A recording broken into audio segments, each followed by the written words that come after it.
The family is here now, so the rice and peas is ready. See the outcome here now? You see, nice and shelly. Come on, let's have a race. Ready to be served. Nanny Cindy, look. Oh, that's beautiful. Beautiful. She's a genius, ain't she? Right. So, Leanne gonna get the plates, obviously. And see the curry goat? Ready to be served. Mommy, I did it because I love you. All nice and soft. All nice and soft. Ready to be served. And you know it's cooked because the fork go right through it. You see? And we're gonna serve it with steamed veg and cap. All this family. Yeah.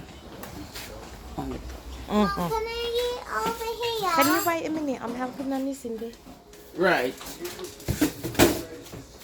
Just a demonstration of how it will look on the plate. Right?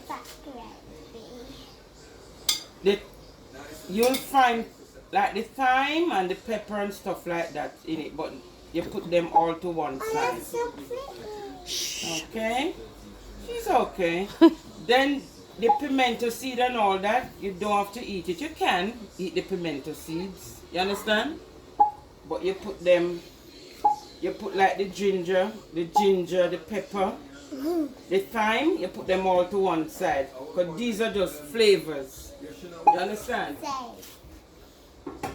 So, then you come this side and we're going to share the curry goat. Come and have a look at my curry goat over this side, Leanne. See, it's nice and soft, ready to be served. Okay? And then it's a bit the gravy. Okay? You gotta eat your dinner first. Then you put the salad to one side. Make it presentable. And whatever else salad you want to put on it. You can put lettuce or tomato or whatever. But normally you don't put tomato with curry goat. You understand? Okay. Here you go, my dear. That's number one. And that's it. That's the rice and peas finished. And now we're gonna sit and dine.